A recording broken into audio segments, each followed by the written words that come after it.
आज ही डाउनलोड करें और अपने पसंदीदा शोज का आनंद लें। मेम साहब ने ना कहा तो दीदी, उन्होंने ना कहा तो उन्हें बहुत बुरा लगेगा ना। और क्या, पिताजी से उन्होंने जो वादा किया वो सुना ना। बेचारे, उन्होंने जो कहा वैसा नहीं हुआ तो उन्हें बिना बताए हम लोग अपने गांव चले जाएंगे। यही सही रहेगा। ऐसा कुछ नहीं होगा दीदी, पहली बार उन्होंने अपनी माँ से कुछ मांगा है, वो मना नहीं करेंगी, देखना। वो सब तो ठीक है, लेकिन मुझे एक डाउट है। कैसा डाउट? तुम मंदिर गई थी तो तुमने पूजा तो ठीक तरह से की थी ना? वो सब मैंने अच्छे से किया। भगवान की पूजा करने में कोई गड़बड़ कर सकता है क्या? मैंने पूरे मंदिर में पद प्रदक्षिणा की, कपूर भी जलाया। उसी वक्त छोटे साहब ने देखा, यहाँ तक कि मेम साहब ने भी देखा। 8 बज चुके हैं दीदी, और अभी तक कोई भी खुशखबरी नहीं आई है। मुझे तो बहुत डर लग रहा है। सच में डर लग रहा है या तुझे पढ़ाई नहीं करनी है और सिर्फ घूमना चाहता है? यही सोच रहा है ना? सच सच बता। जी, ऐसा कुछ नहीं है दीदी। दीदी, पिताजी आ रहे, चलो चलकर उनसे पूछते हैं। पार्वती, भगवान ने तुम्हारा साथ नहीं छोड़ा है। मेम साहब ने नौकरी पर आने के लिए कहा है क्या? हाँ बेटी। वहाँ क्या काम करना होगा? कोई भी काम हो पिताजी, घर की साफ सफाई करना या फिर पेड़ पौधों में पानी डालना या रसोई में जाकर खाना बनाना, मैं सब करने के लिए तैयार हूँ। ठीक है ना पिताजी? दीदी, ज्यादा हवा में मत उड़ो। तुम्हें क्या काम मिला है ये बताओ क्या? है? तुम्हें बहुत अच्छी नौकरी मिली है बेटी। तुम्हें क्या करना है समझ में आ गया है ना? मैं बताता हूँ। उस बगीचे में जितने भी पौधे हैं ना, उसमें गोबर डालकर उसके बाद अच्छे से पानी डालना। पिताजी, दीदी यही काम करेगी ना? माली का काम है। अरे नहीं। अरे नहीं बेटी, तुम जो करने वाली हो बहुत ही अच्छा काम है बेटी। वहाँ पर सब तुमसे खुश हो जाएं, ये ऐसा काम है बेटी। जगदम्बा के साथ मिलकर रसोई में खड़ी होकर बहुत ही टेस्टी खाना बनाना है तुम्हें। हाँ।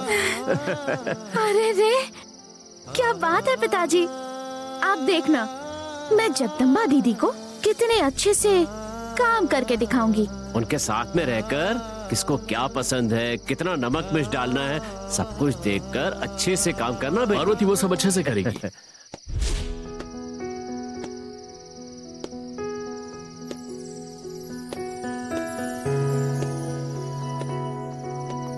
आइए साहब। मुझे यकीन है कि पार्वती बहुत दिल से खाना बनाएगी। मुझे भी इस खुशी में शामिल होना था। सॉरी, डिस्टर्ब तो नहीं किया ना मैंने? अरे साहब, आपको पूरा अधिकार है। नहीं, इसी खुशी को मैं भी शेयर करना चाहता हूँ, इसलिए यहाँ है। और एक जरूरी बात, पार्वती को थैंक्स कहने के लिए आया था। अरे रे, आप मुझे क्यों थैंक्स बोल रहे हैं, बल्कि मुझे आपको थैंक्स। अरे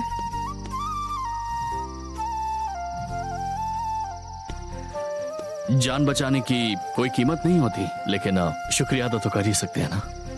आज मेरे पापा इस दुनिया में है, ये सब तुम्हारी मेहरबानी है। तुम नहीं होती तो वो आज। अरे नहीं, आप ऐसी बात मत कीजिए साहब। शुक्रिया उनकी जान बचाने के लिए पार्वती। आज तक मैंने बहुत सारे बिजनेस किए, बहुत सारी डील की, कितने सारे क्लाइंट्स को हैंडल किया, बहुत सारा टेंशन झेला, लेकिन ये 12 घंटे मुझे बहुत ही ज्यादा भारी पड़े।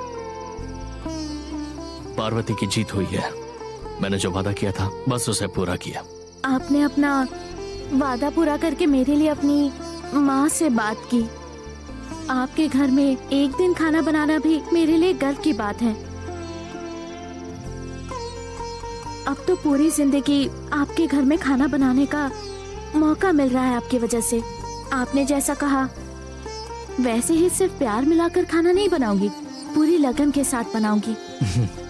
इतना ही बहुत है पार्वती। बस एक बात, माँ के सामने मत आना। ठीक है साहब। और उनके किसी भी काम में दखल अंदाजी मत करना। वो जगदम्बा देख लेंगी, बाकी सारी चीजें तुम संभाल सकती हो। ठीक है साहब। सुंदरम। हाँ बोलिए ना साहब। पार्वती बहुत लकी है। हमारे घर में कुक का इंटरव्यू होने के बाद, उसे अपॉइंट करने के बाद ही किचन में एंट्री मिलती है। फिर खाने को टेस्ट करते हैं और पसंद आने के बाद ही नौकरी देते हैं, वरना नहीं। लेकिन तुम अकेली ऐसी हो जिसके खाने का स्वाद अभी तक जुबान पर है और सिर्फ खाना बनाकर सिलेक्ट हुई हो। माँ से मैंने जब ये कहा तब माँ ने मुझसे 12 घंटे का टाइम मांगा, लेकिन इन 12 घंटों में मैं तुम्हारे बनाए हुए खाने के बारे में ही सोचता रहा पार्वती। अरे इतनी तारीफ भी मत कीजिए साहब, अभी तो आपने खाना खाया भी नहीं। खाया है, लेकिन कल से और भी अच्छा खाना खाऊंगा। साहब, आपने यहाँ पर आकर मेरी बेटी पार्वती से जो बात की उसके लिए धन्यवाद। इसमें कौन सी बड़ी बात है, ये तो मेरा फर्ज है। चलिए मैं चलता हूँ। साहब एक मिनट, कॉफी लेकर आइए ना। हाँ हाँ हाँ, मैं लेकर आता हूँ बेटी। अरे आप इसकी जरूरत नहीं है, सुनिए। साहब 1 मिनट मेरे साथ आइए।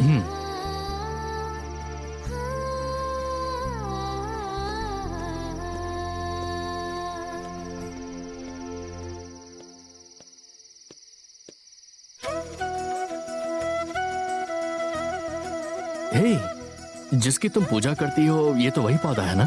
काफी बड़ा हो गया है। सिर्फ बड़ा ही नहीं हुआ, फूल भी आया है। साहब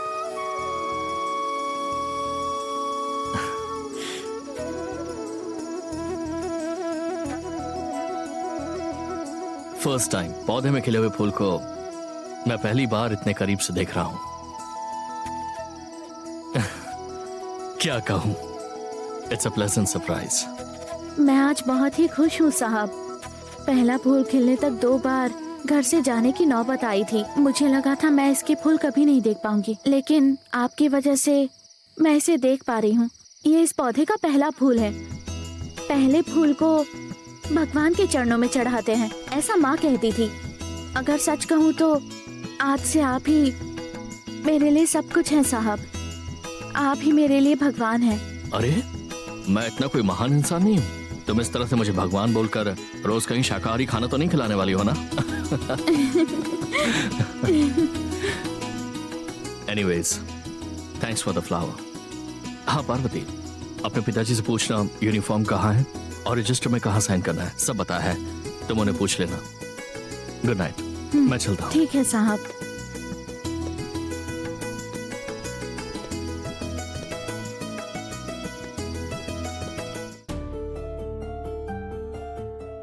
हॉर्न पे सर रखकर मैं बेहोश होकर गिर गया।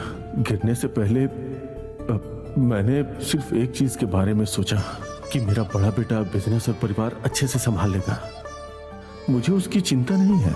छोटा बेटा हमेशा मस्ती मजाक करते रहता है। राजेश्वरी उसे ठीक कर देगी। भाई का परिवार हमारे सहारे है।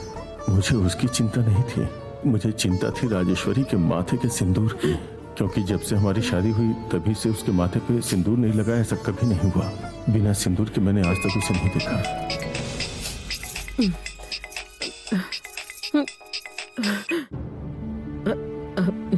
हेलो मैम, अरुण सर के कोट का माप लेने के लिए कॉस्ट्यूम डिजाइनर आए हैं इस वक्त? हाँ मैडम, वो लोग वेट कर रहे हैं। ओह, एंगेजमेंट का दिन नजदीक आ रहा है।